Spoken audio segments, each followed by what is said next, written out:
Joel Alvarez and Arman Tsarukyan added to February 26th UFC Fight Night. Somehow, it's going to be on the prelims. I have no idea how a fight with Arman Tsarukyan, a number 13th ranked lightweight in the world, only losing to Islam Makhachev inside the UFC, and then Alexander Balik way back in 2015. This man is an absolute beast. For you only to lose to Islam in the UFC, to then be a really good wrestler, judo guy like Oliver Mercier, then beat a really good grappler like Davey Ramos, beat Matt Frivola, and then just absolutely destroy Christian Jagos.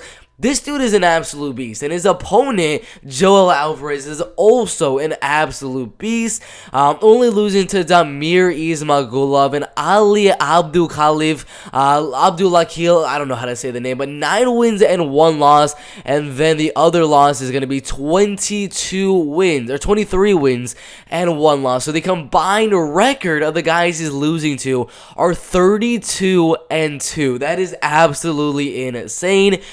The same thing can kind of be said for Arman Tsarukyan's loss, where one of them is to a 21-1 lightweight, and the other one is against a 9-4 lightweight as well. But yeah, both guys are absolute beasts. If you look at the height and reach differentials for both Joel Alvarez and Arman Tsarukyan, it's crazy. I mean, Joel Alvarez is literally 8 inches taller than Arman Tsarukyan, and he's going to be having almost a 5-inch reach advantage at 4.5 inches longer than Arman Tsarukyan. He's a little bit older, a little bit more experienced as well, has slightly a better record right there. Every single win is a finish, 28 wins and 11 losses as well. I mean, it's going to be a crazy fight because they're similar in their stages of their career, both entering the top 15 fairly recently. They're both, I would say, have a lot of time to grow in the lightweight division. Probably one of them, whoever wins this fight, I think can definitely be a future champion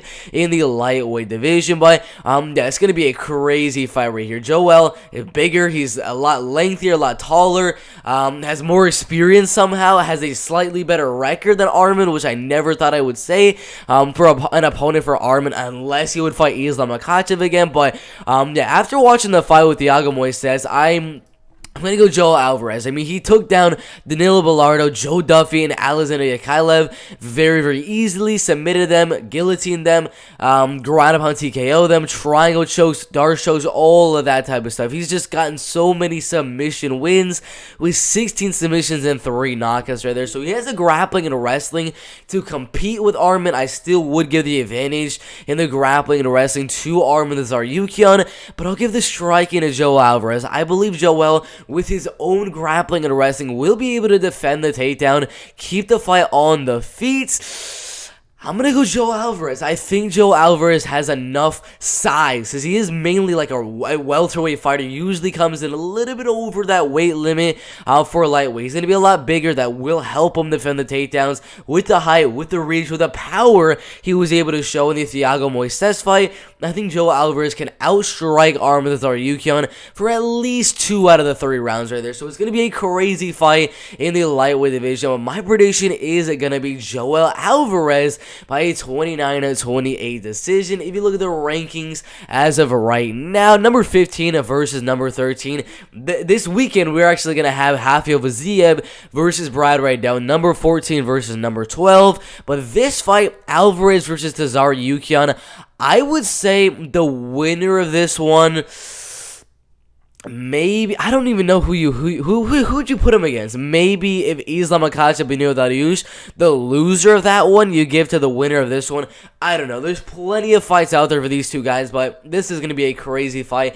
I get Alvarez by a decision. Put your predictions in the comment section below. Like, subscribe, and everything like that, and we'll see you in the next one. Let's go.